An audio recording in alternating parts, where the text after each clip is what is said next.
muy buenos días y bienvenidos al tercer día de actividades del primer coloquio de investigación cualitativa. Para iniciar el día de hoy vamos a tener la conferencia magistral del doctor Alfredo Guerrero. Él es maestro y doctor en psicología por la Universidad Nacional Autónoma de México. Él ha sido profesor de la Facultad de Psicología desde hace 40 años y ha impartido docencia en las áreas de procesos básicos de la psicología, metodología de la investigación, psicología educativa, psicología laboral y psicología social. También ha sido profesor en las facultades de psicología de la Universidad Autónoma de Querétaro y en la UAP, en la Benemérita Universidad Autónoma de Puebla. Tiene distintas especialidades, entre las que se encuentran educación, trabajo, con temas como los movimientos sociales y los imaginarios. Algunos de sus libros, hay uno que se llama Psicología del Trabajo, Develando la Cultura, estudios en representaciones sociales, y coordinado junto con la doctora Denise Jodelet, y varios capítulos de libros que hablan sobre imaginarios sociales y representaciones, estos editados por Antropos y la UAM Iztapalapa. Tiene experiencia ya vimos en la docencia, pero también en el sector público, en el área de la educación de adultos, en el área de desarrollo social. Ha fungido como asesor de desarrollo social en el gobierno del Distrito Federal. Y bueno, tiene distintos artículos, ha participado en distintos comités editoriales con los temas. Y entonces presenta ahorita su conferencia titulada La huella onírica de la violencia. Lo escuchamos, doctor.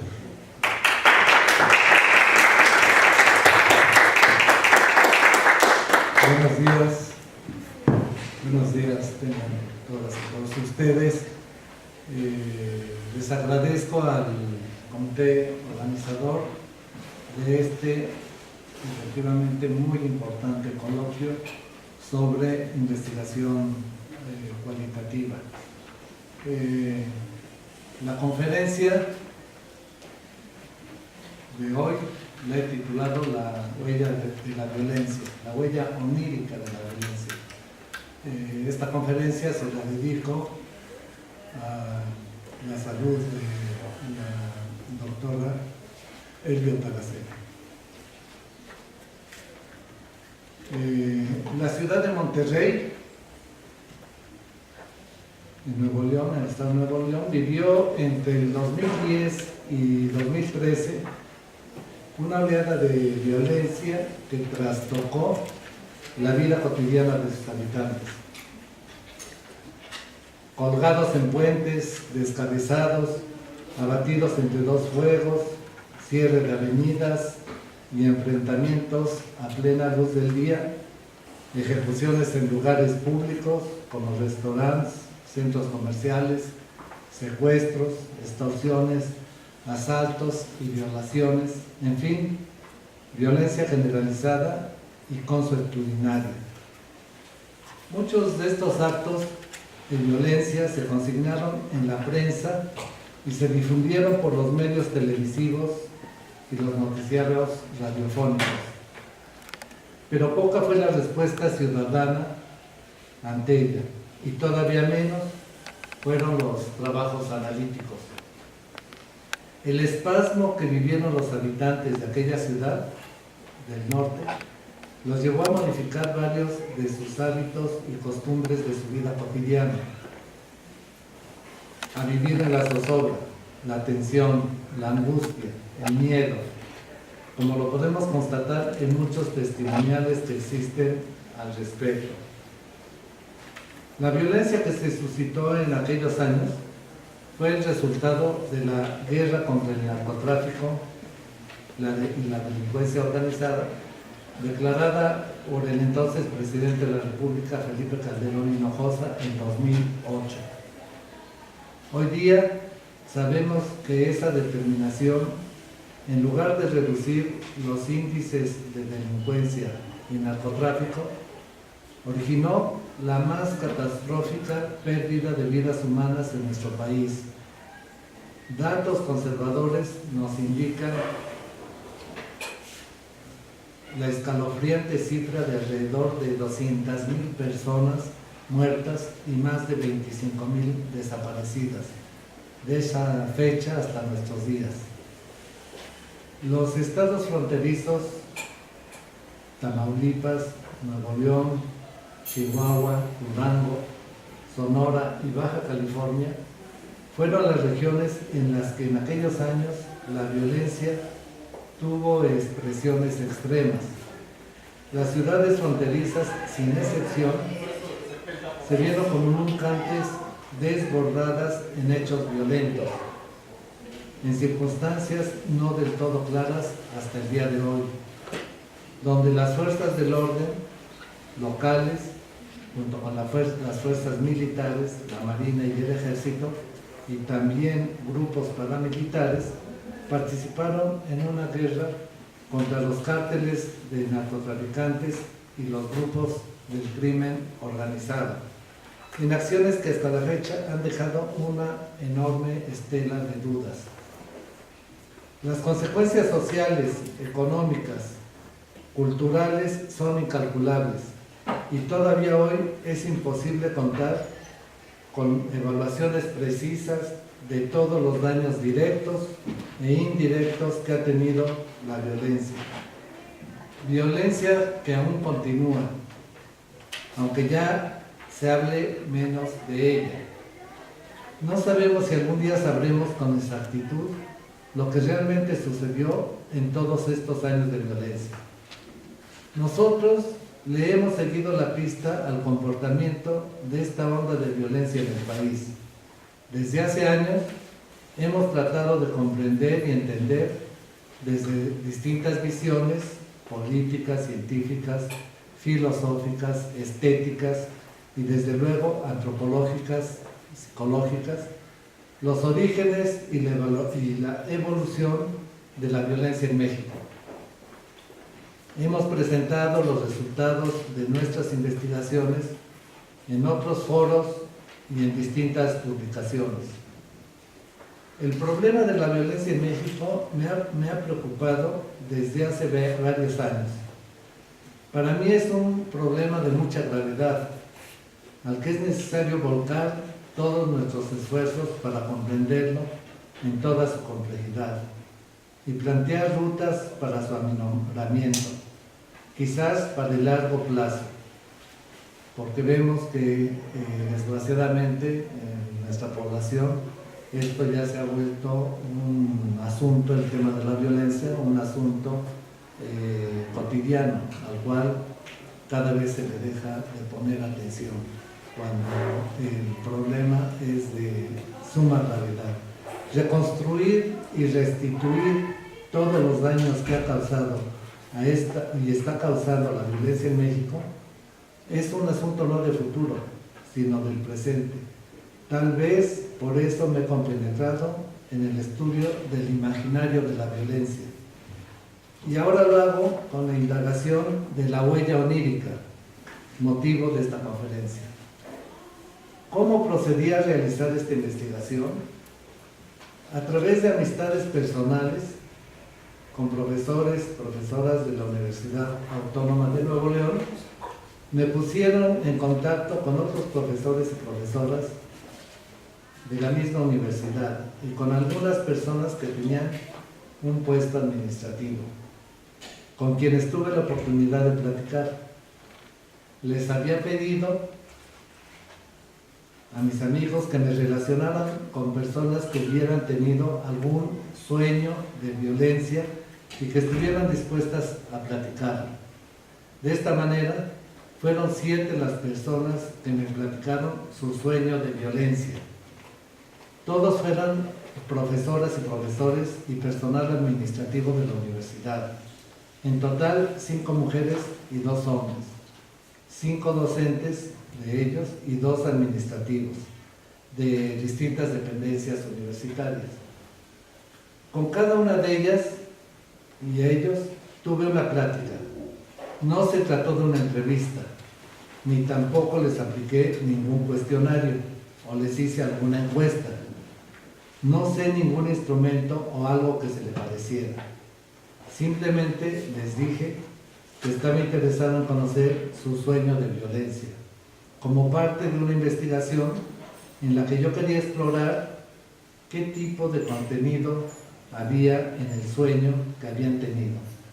Naturalmente les pregunté si estaban de acuerdo y tenían la disposición de compartirme su sueño.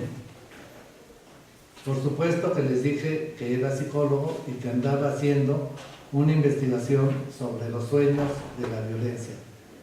Todos y todas accedieron con gusto e interés. Debo decirles en este momento que para mí fue una nueva experiencia investigativa, pues por primera vez no procedía siguiendo el canon de la clásica entrevista semi-estructurada, estructurada o a profundidad, o de la aplicación de cuestionarios o encuestas. La plática se volvió eso, una plática, una narrativa, aunque en realidad fue una conversación, pues todas las personas en algún momento también me hacían alguna pregunta, a las que yo les respondía con lo que sabía o no sabía. Fue una especie de diálogo. La narrativa tuvo una duración entre 45 minutos y 1 hora y media. En la mayoría de los casos, la narrativa del sueño vino después de varios minutos en que se inició el diálogo y la persona entró en confianza. Digo esto porque entré al diálogo un tanto en estado de alerta y con cierta expectativa, quizás prejuicio sobre la narración del sueño. Mi prejuicio venía del hecho que meses antes había platicado con una amiga psicóloga venezolana, quien había trabajado años atrás psicoterapias con enfoque junguiano con personas víctimas de la violencia, en donde también tomaba en cuenta la narración de los sueños. Y me decía que era algo delicado, pues implicaba entrar justo en la psicología profunda de la persona que había sufrido violencia. Y si yo iba a solicitar su narración, fuera de un espacio psicoterapéutico o de una relación psicoterapéutica, y solamente en una sola sesión, podía desatar un proceso psicológico que no iba a trabajar después. Aunque yo no compartía esa observación, pues no iba a trabajar con personas que hubieran sido víctimas de violencia directamente en su persona. Sí me provocó estar en una especie de estado de alerta a la hora de la conversación.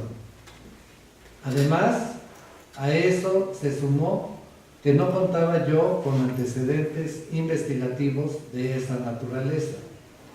Trabajar investigativamente con los sueños es casi inexistente en la literatura de investigación psicológica, aunque hay algunos poquísimos trabajos en antropología aquí en México y en el Perú. El sueño regularmente lo consideramos como algo íntimo. En nuestro medio cultural citadino solamente solemos platicar nuestros sueños a alguien a quien tenemos mucha confianza. Casi no lo hacemos con desconocidos.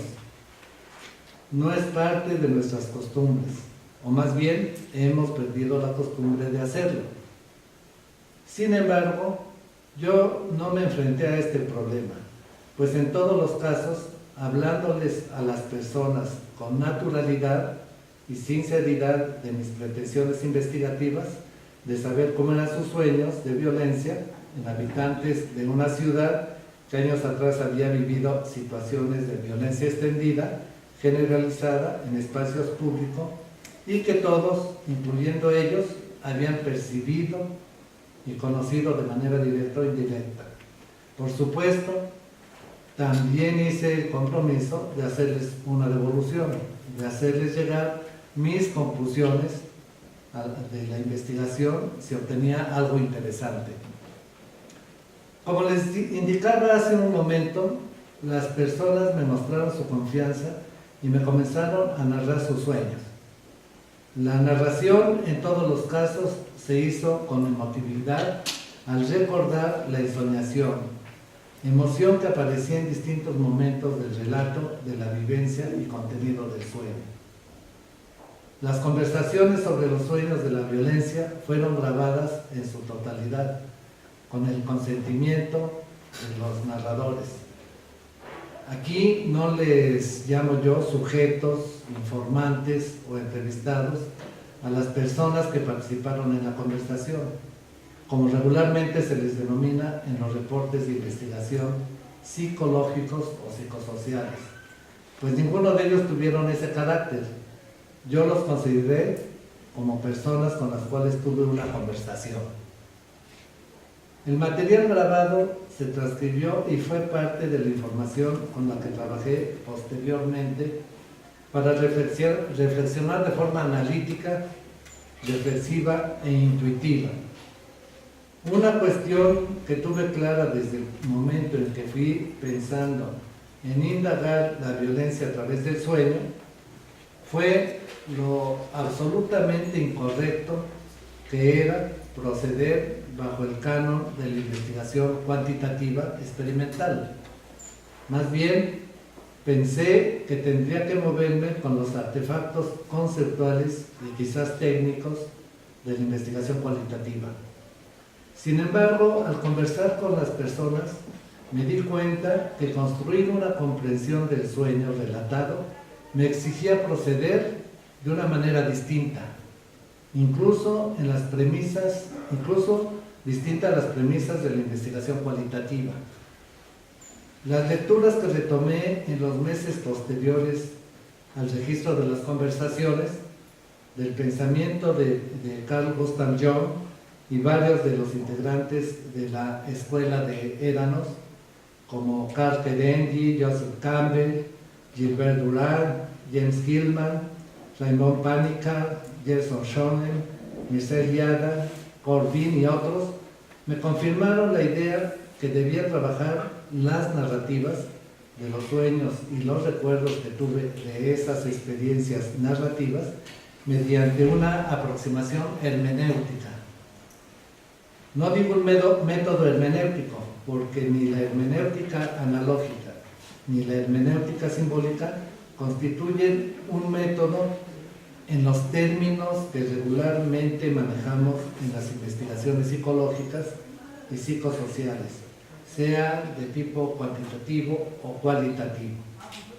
De esta manera, procedí a ejercitar interpretaciones hermenéuticas a partir de las narrativas de los sueños, el recuerdo de las conversaciones y las anotaciones que hice después de cada conversación.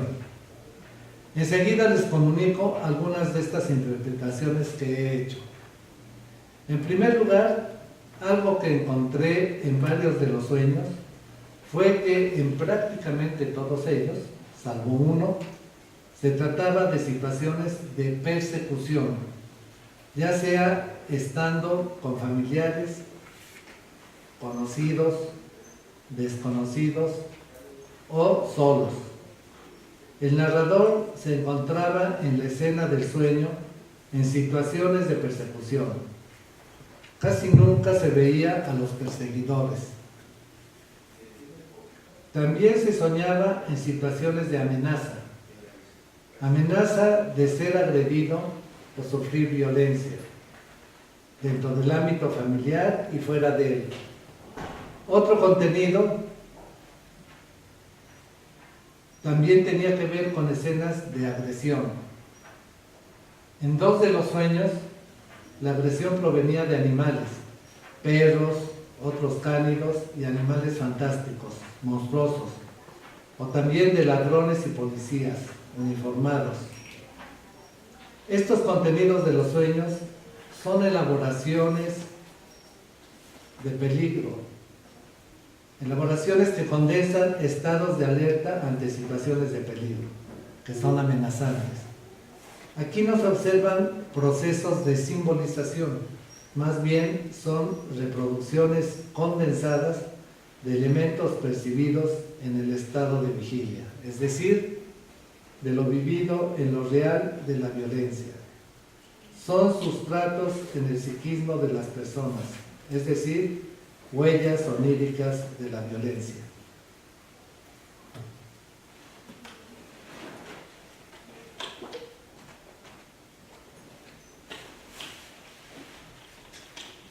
Pero tal vez lo más significativo de la investigación fue haber encontrado la existencia de una figura arquetípica en uno de los sueños. Una de las profesoras que me platicó su sueño y que se entusiasmó mucho cuando le propusieron que yo andaba realizando esa investigación fue una profesora del área de ciencias biológicas. Ella me narró 3 sueños, de los que le refiero algunas escenas. En la narración de un primer sueño expuso, cito: recuerdo que empezaba a llover, a llover, a llover y a llover.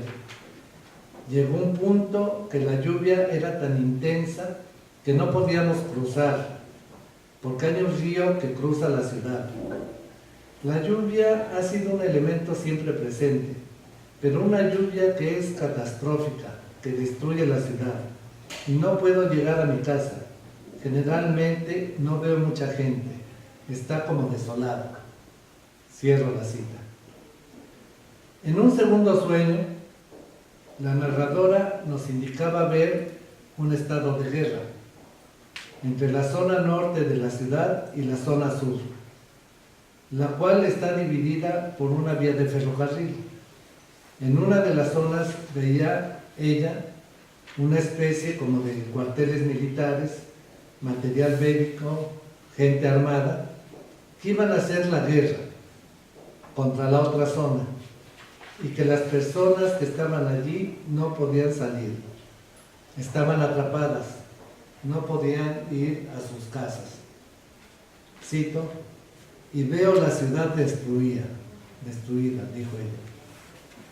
El tercer sueño, en boca de ella, nos dijo, cito: y en un tercer sueño fue así como el diluvio del arca de Noé, en donde yo vi completamente destruida la ciudad, o sea, tapada la ciudad con agua, donde solamente se veían las partes altas de los cerros, y pareciera que nosotros, quién sabe quiénes, no sé, pero yo sabía que yo iba allí, en una especie de barco, barcaza, quién sabe qué sería.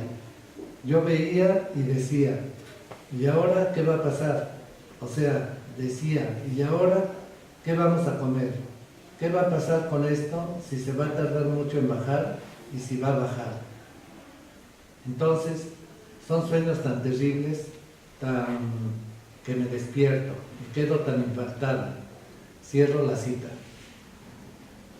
Cuando esta profesora me narró sus sueños, que lo hizo con mucha emoción y como si estuviera viendo nuevamente las escenas de ellos, de los sueños, no supe qué tipo de interpretación hacer. Lo primero que se me ocurrió, en una simpleza evidente y producto de la acción racional con la que solemos interpretar el mundo de manera inmediata en nuestra vida cotidiana, fue que seguramente la profesora estaba reproduciendo en sus sueños las escenas de las fuertes lluvias que habían sucedido en Monterrey por esas semanas y que efectivamente habían provocado el desbordamiento del río que cruza la ciudad. En esos días me quedé con esta interpretación bastante simplista. Pero como les mencioné antes, en los siguientes meses mis lecturas sobre los arquetipos junguianos, los mitos y ritos y otros temas de la hermenéutica simbólica me llevaron a una reinterpretación de los sueños de la profesora. Me di cuenta que en el contenido de sus sueños se trataba de la aparición de una figura arquetípica, la del diluvio universal. Me di a la tarea de investigar más sobre el tema y en efecto descubrí que estas figuras arquetípicas aparecen en sueños o se expresan en otras producciones imaginarias, relatos novelados, pinturas, películas, etc., como productos activos del inconsciente colectivo. El diluvio es un objeto religioso, pero también es un objeto histórico, un objeto antropológico y es también representación mitológica en el ser humano, por lo que lo convierte en un objeto también psicológico. A este respecto nos dice Mircea Eliade, cito: en efecto, los mitos de cataclismos cósmicos están extraordinariamente extendidos. Narran cómo el mundo fue destruido y la humanidad aniquilada, a excepción de alguna pareja o de algunos supervivientes. Los mitos del diluvio son los más numerosos y conocidos casi universalmente, aunque son sumamente raros en África. Al lado de los mitos diluvianos, otros relatan la destrucción de la humanidad por cataclismos de proporciones cósmicas, temblores de tierra, incendios, derrumbamiento de montañas, epidemias, etc. Evidentemente, este fin del mundo no fue radical, fue más bien el fin de la humanidad, seguido de la aparición de una humanidad nueva. Pero la inmersión total de la tierra en agua, o su destrucción por el fuego, seguida por la emergencia de una tierra virgen, simboliza la regresión al caos y la cosmogonía. Si se examinan los mitos que anuncian el próximo diluvio, se comprueba que una de las causas principales reside en los pecados de los hombres y también en la decrepitud del mundo. El subrayado que viene es mío, la cita sigue siendo de Mircea Eliade. El diluvio ha dado paso a la vez a una recreación del mundo y a una regeneración de la humanidad. Cierro la cita. Aunque Eliade se refiere no al arquetipo, sino al mito, la función de estas figuras es la misma. Como se puede observar en los sueños de la profesora, el mal, la guerra, se han apoderado de una parte de la ciudad, que amenaza a la otra, dividida geográficamente, y el diluvio acaba con todo, anega toda la ciudad, acaba de este modo con el mal, y solamente destacan las puntas de los cedros, que también es el símbolo del lugar en donde habrá de renovarse la sociedad. La barca en la que va ella y otras personas es parte de la figura del diluvio, referida, como ella misma lo refirió, al arca de Noé. El arquetipo bíblico de quienes se salvan de la inundación y tienen la tarea de regenerar la sociedad, cuando éste evidentemente ha caído en un estado ya de colapso, de decrepitud. En síntesis, el sueño arquetípico refiere a la maldad que se ha apoderado de la sociedad y su ciudad. Viene entonces el diluvio que acaba con todo y solamente se salvan quienes tendrán la tarea de volver a recrear la sociedad. La emergencia de esta figura arquetípica en los sueños revela la existencia de un inconsciente colectivo que se reactualiza en circunstancias prototípicas. Este fue uno de los resultados preponderantes, interesantes, y verdaderamente sorprendentes de la investigación. Nunca lo imaginé cuando pensé explorar en los sueños de la violencia. He de decir que no estoy considerando al sueño como la manifestación de las pulsiones del inconsciente, justo en el sentido freudiano, sino como expresión de un inconsciente colectivo, tal y como lo veía Carl Gustav Jung. Cabe recordar aquí esta distinción que llevó a Jung a romper con la teoría y con la persona de Freud. Este último, Freud, explicaba el sueño como aquella vía por donde la energía psíquica reprimida en la vigilia se liberaba en procesos asociativos y simbólicos que daban lugar a los contenidos del sueño, unos latentes y otros manifiestos. Pensaba en el poder y la sexualidad como dos fuentes inagotables en la producción onírica. Jung, en cambio, si bien reconocía su existencia, no le otorgaba la importancia que Freud le daba. Jung pensaba que las fuentes primigenias del sueño no se encontraban en el individuo, en su sexualidad o sus deseos de poder, sino en figuras arquetípicas del inconsciente colectivo.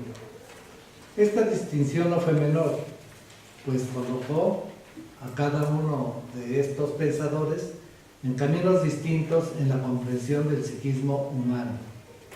En esta investigación nosotros abrevamos en el pensamiento de Jung. Es la fuente de significantes para nuestra interpretación. Sostenemos, junto con él, que en el sueño se manifiestan las figuras arquetípicas del inconsciente colectivo. La violencia vivida en la ciudad de Monterrey en aquel periodo, 2010-2013, dejó cuantiosos daños materiales, muchas pérdidas humanas y económicas, y causó muchos otros daños en el tejido social, como el traslado de muchos habitantes a las ciudades sureñas de los Estados Unidos de Norteamérica, el cierre de muchas empresas pequeñas y medianas, muchos niños huérfanos, etc. Pero la violencia también produjo el trastocamiento de la vida cotidiana de los ciudadanos regiomontanos. Modificaron sus hábitos de esparcimiento, sus rutinas familiares. Por ejemplo, me contaban varios de ellos que acostumbraban los domingos en el patio de su casa, esto era muy común allí en Monterrey, pues juntarse con la familia, hacer una carne asada y demás. Bueno, en este periodo nadie siguió con esa práctica, ¿verdad? Ni siquiera se asomaban los domingos ni se reunían. O sea, fue un impacto verdaderamente fuerte en el cotidiano de las personas. Modificaron sus rutinas familiares, etc. Pero también tuvo sus efectos en sus vivencias de seguridad y tranquilidad, es decir, en sus pautas de convivencia. Al mismo tiempo, la violencia experimentada en esos años generó una atmósfera de miedo y zozobra.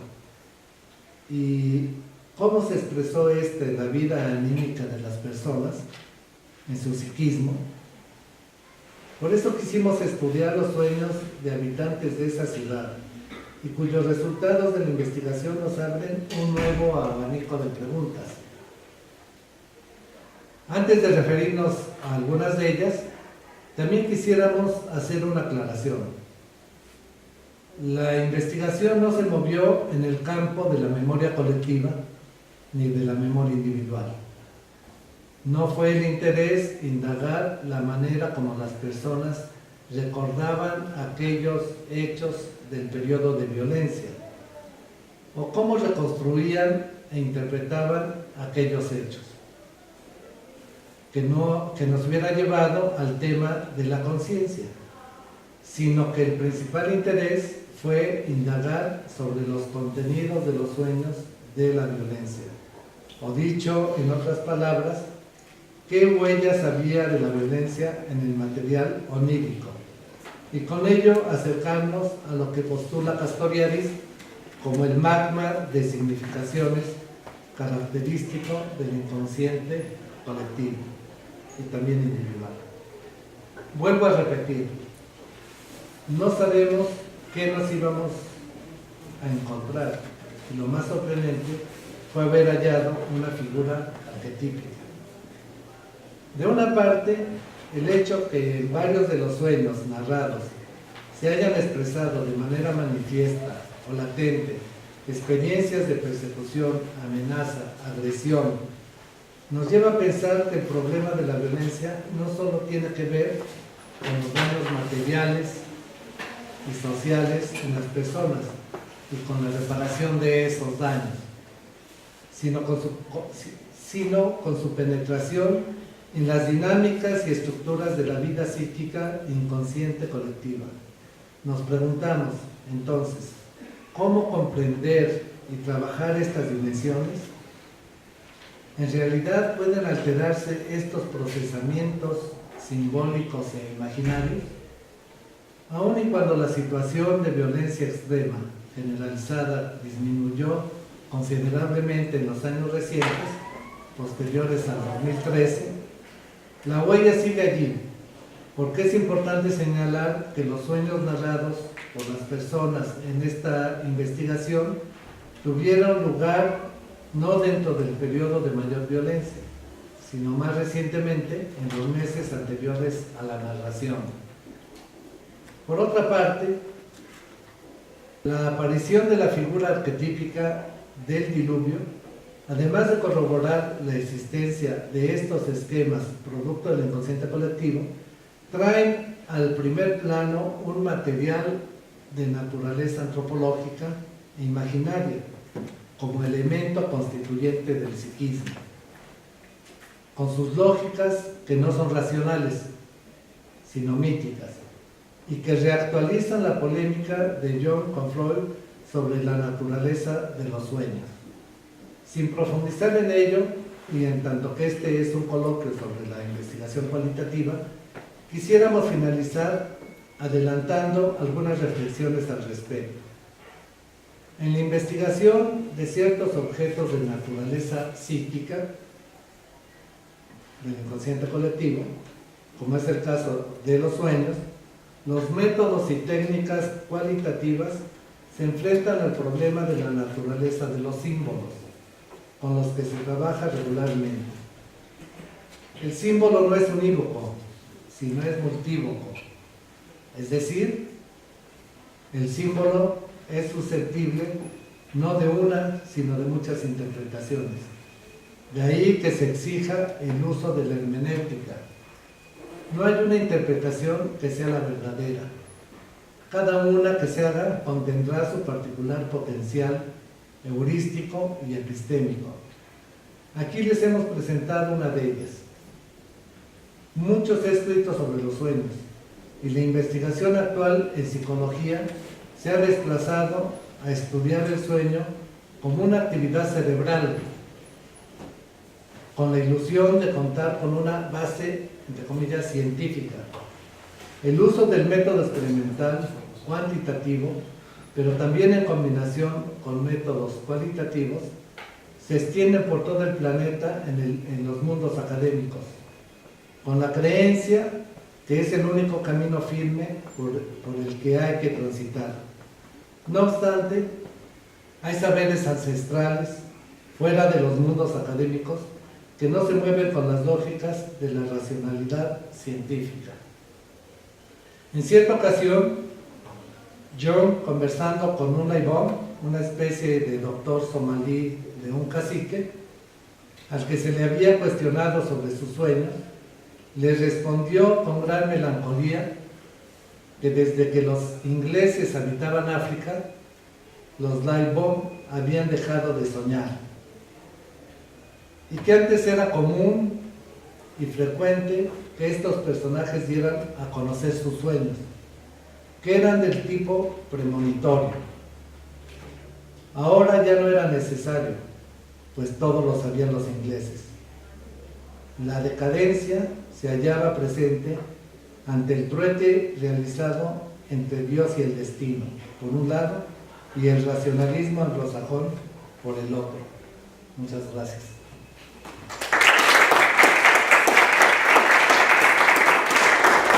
Pues tenemos suficiente tiempo para, me interesaba mucho escuchar sus opiniones, preguntas, comentarios sobre esto que les he planteado de la investigación de la violencia a partir de los sueños.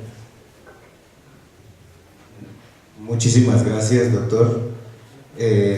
Pues pasamos, como lo dijo ya, al momento de los comentarios, de las preguntas.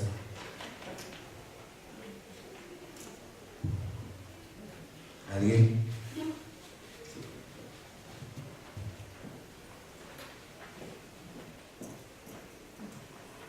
Buenos días. Muchas gracias por su ponencia muy interesante. Su investigación sí realmente es a mí me parece muy innovadora en comparación a lo que comúnmente se hace en investigación, ¿no? Incluso en la cualitativa. Sobre todo esto que menciona de su método, ¿no? O sea, como estas charlas, más allá de, como no tanto una entrevista en profundidad u otro dispositivo, sino como permitir que hable la persona. Me imagino que ese era como el objetivo. Y bueno, yo nada más son como comentarios los que quiero hacer, porque sí me pareció muy interesante su investigación. Y bueno, pensaba este tema de la violencia tan actual en nuestro país, no solo, digamos, en décadas pasadas, específicamente en el sexenio de Calderón, ¿no? Y que sigue pasando, pues, y que creo que es un hecho que impacta ciertamente mucho en el psiquismo de las personas, ¿no? Como usted bien lo trae, o sea, la violencia o los hechos a lo mejor menguaron digamos, en cuestión de años, sin embargo esa huella sigue quedando en las personas y les impacta en algún sentido, ¿no? En su vida, en cómo se desarrollan, en su mirada que tienen ahora de su sociedad. Y creo que eso es una parte como muy interesante que rescata su estudio, ¿no?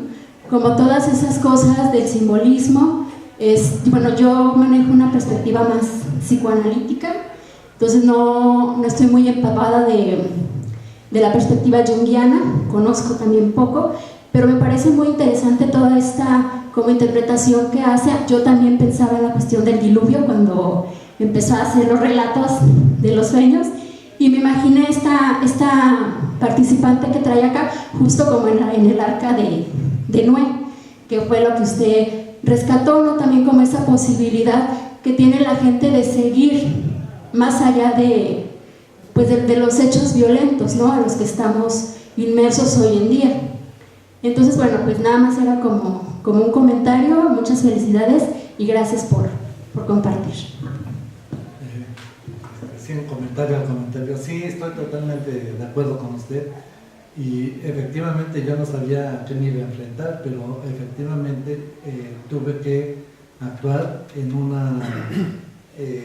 tener una actitud distinta, ¿verdad?, al del investigador, porque pues no estaba investigando nada, simplemente, bueno, sí estaba investigando, pero quiero decir, las personas con las que indagué los sueños, pues no los consideré como informantes ni como sujetos, sino por eso establecí un diálogo, y también me preguntaban y yo les decía, y esto es algo que no regularmente pues no nos cabe en nuestras cánones, ¿verdad?, de la investigación, porque siempre que investigamos nos dicen, debemos no involucrarnos, ¿verdad?, ser aparte, estar aparte del otro. Eso es imposible. Yo creo que eso pues nos ha restringido a la investigación psicológica, porque en la medida que creemos que estamos investigando y nosotros no somos partícipes del hecho mismo, pues nos deja de lado de muchísima dimensionalidad, digamos, de lo que es el psiquismo humano. Siempre estamos compartiendo, ¿verdad? Entonces, esto pues también lo digo aquí porque efectivamente cuestiona nuestro canon, ¿verdad?, aun cuando sea investigación cualitativa. Entonces, se ha discutido mucho esto, pero yo creo que hay una dimensión, una dimensionalidad, en el caso del psiquismo humano, que son los sueños, que realmente fuera de Freud, pues ya nadie los investiga más que los psicofisiólogos, y creen que el sueño es una actividad neuronal, cerebral, y hasta ahí se queda. Y hemos quedado apartados, digamos, de todo el estudio del simbolismo. Eso mejor lo hacen los antropólogos y los lingüistas, y nosotros no. Ahí hemos perdido un gran campo de investigación por querer concentrarnos, situarnos en la, entre comillas, materialidad de los fenómenos. Yo estoy totalmente de acuerdo con usted. Aquí es un campo de investigación que tenemos que investigarlo con otra lógica, que no es la lógica del método científico, ¿verdad? Que sea cualitativo.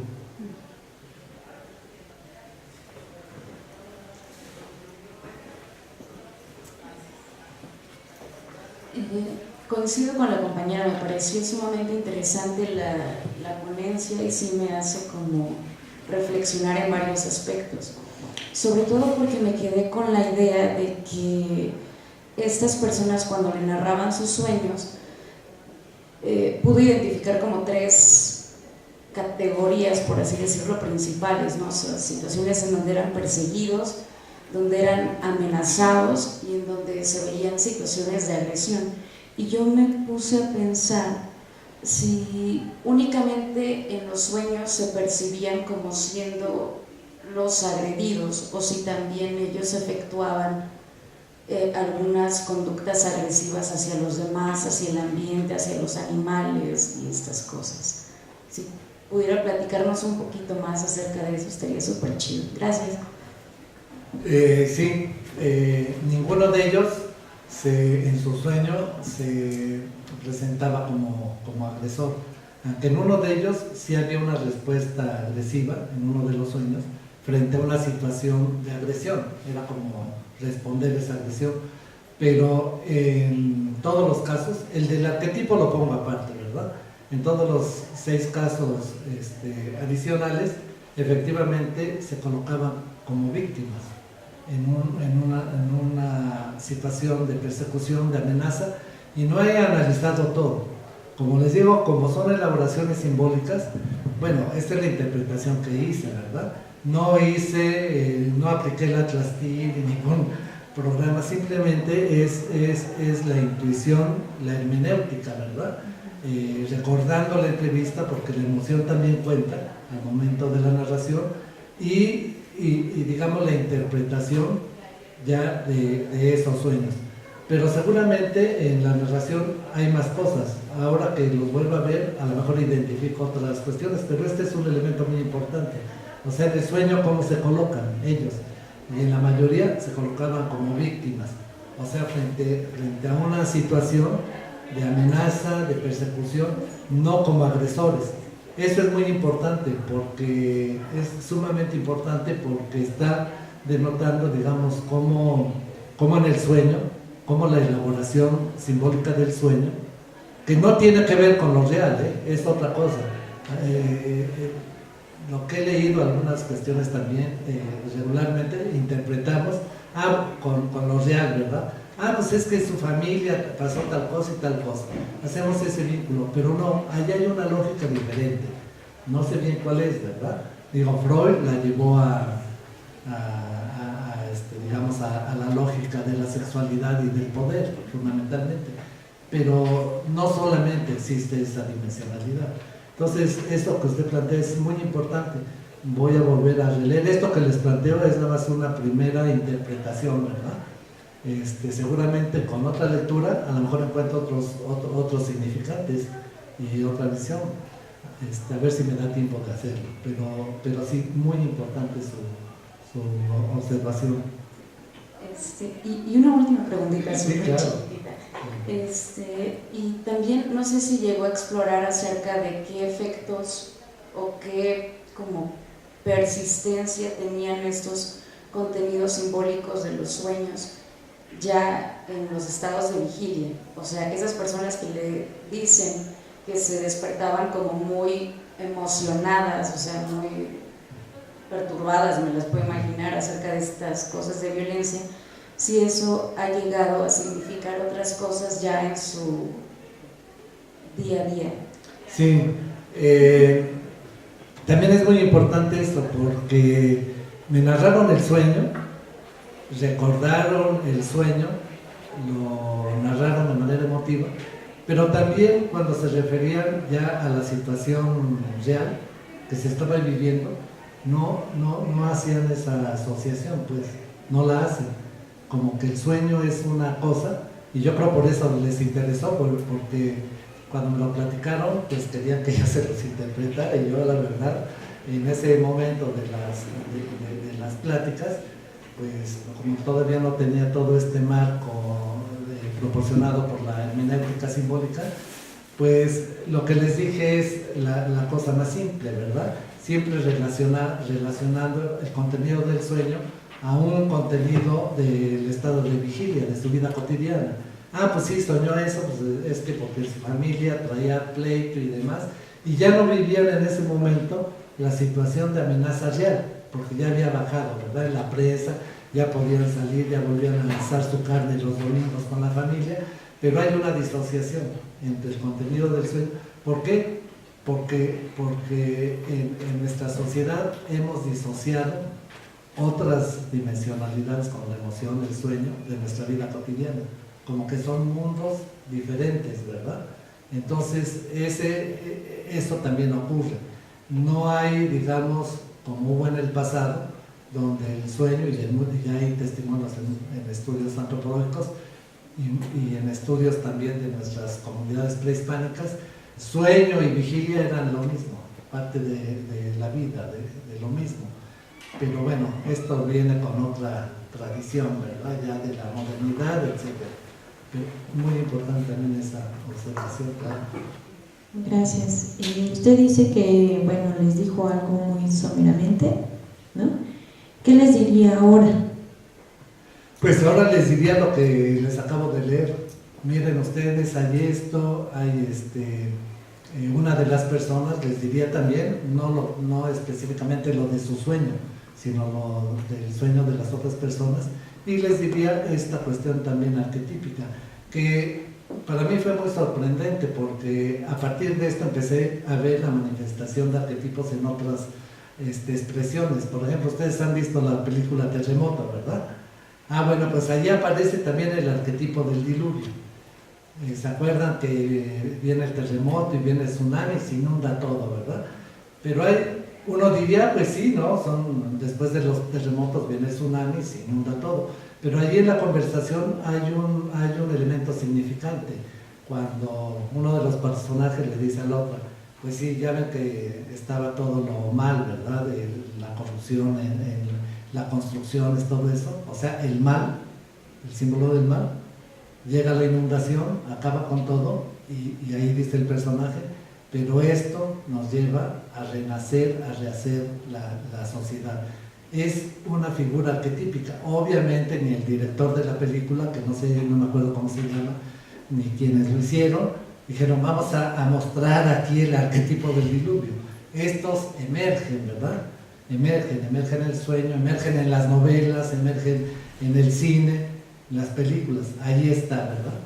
¿Qué nos están diciendo? Bueno, digamos, según los pensadores de la Escuela de Eranos, los mitos, los arquetipos siempre aparecen. ¿Qué función tienen? No lo sé, ¿verdad? Digamos, para la hermenéutica simbólica existe como parte de la vida cultural, de la creación cultural de las sociedades. Pero los psicólogos nos hemos reducido mucho, ¿verdad? A la dimensión nada más de la persona y su psiquismo.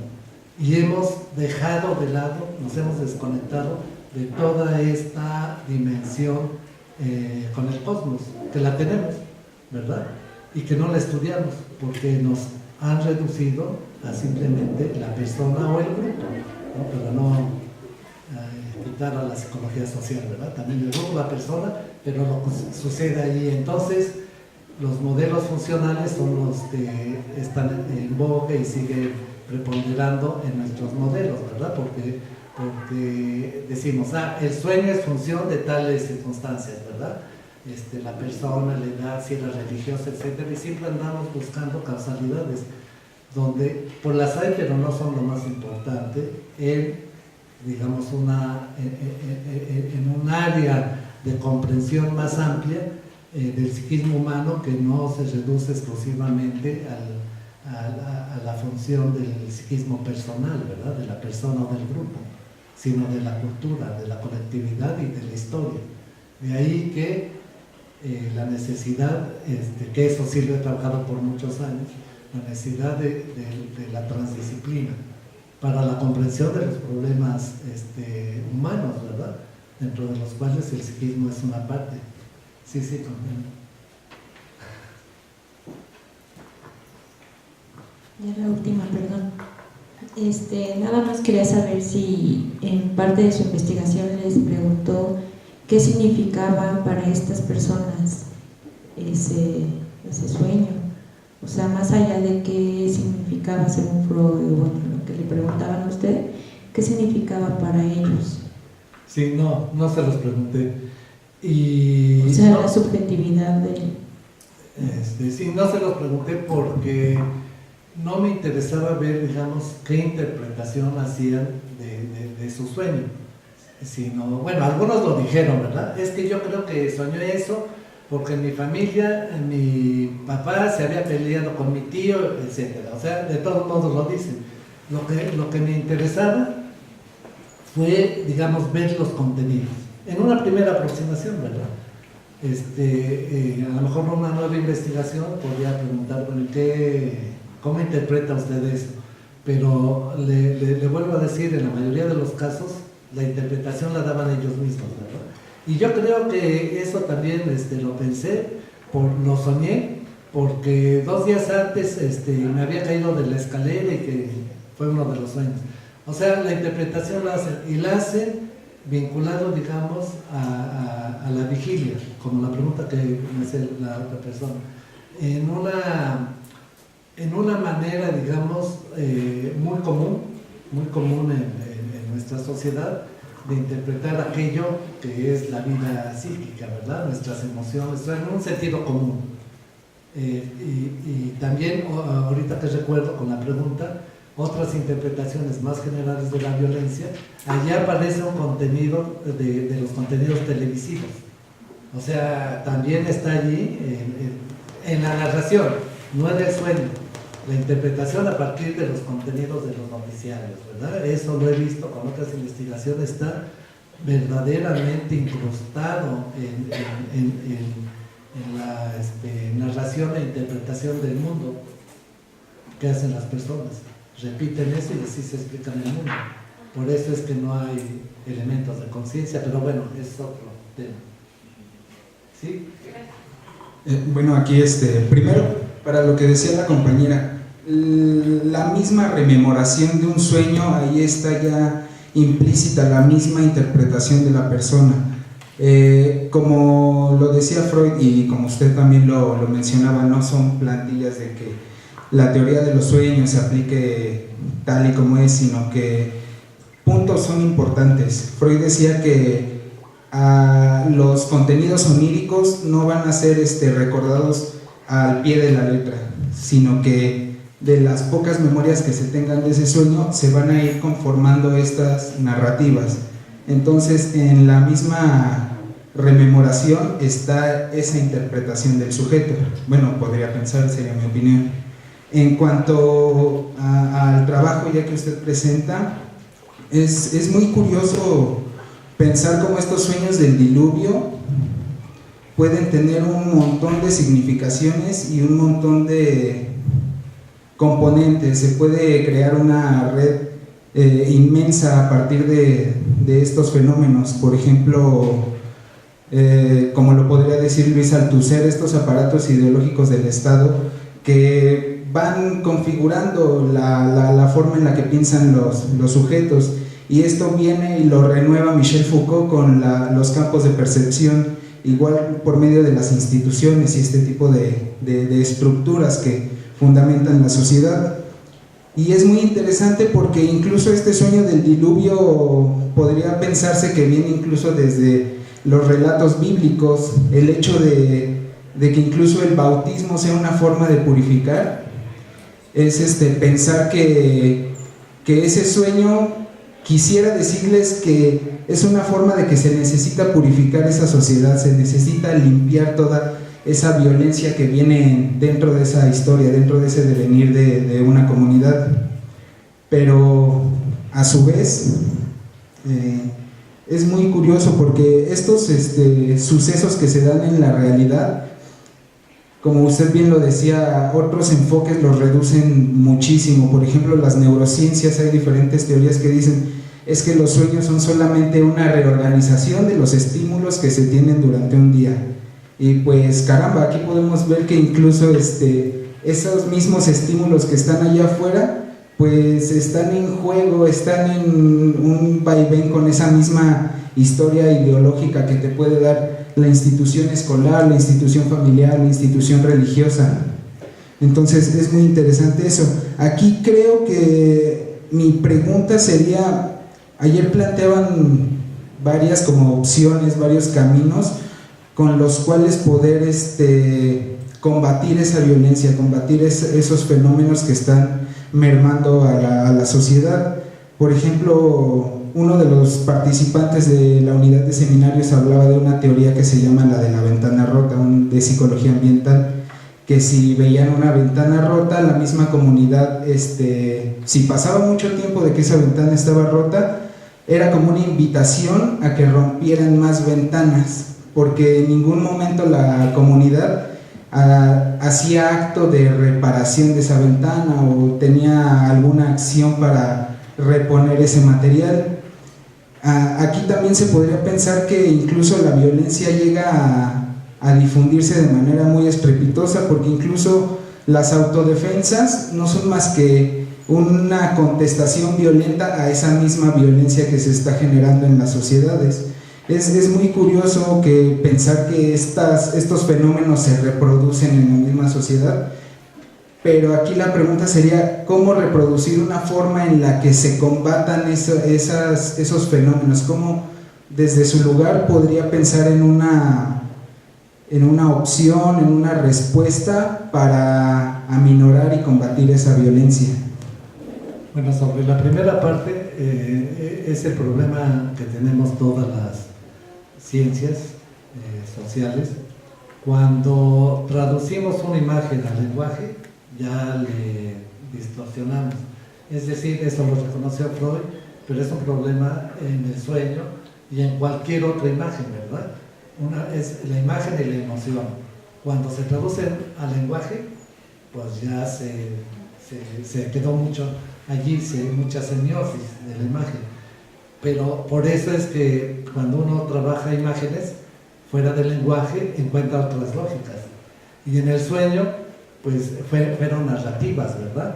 ¿Qué tanto ya le acomodaron las personas? Seguramente, ¿verdad? Su vivencia, su imagen fue otra.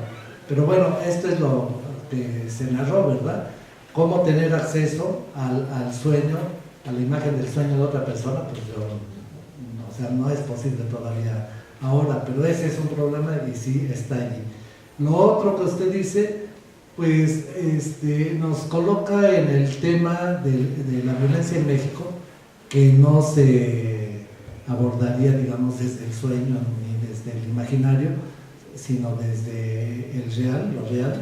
Y lo real es que cuando lo que yo he investigado en esa otra dimensión que es imaginaria y real, pues esta violencia es una violencia que si uno le va viendo, siguiendo el hilo, es una violencia generada desde el Estado y luego ya hay todas sus escalas, ¿verdad?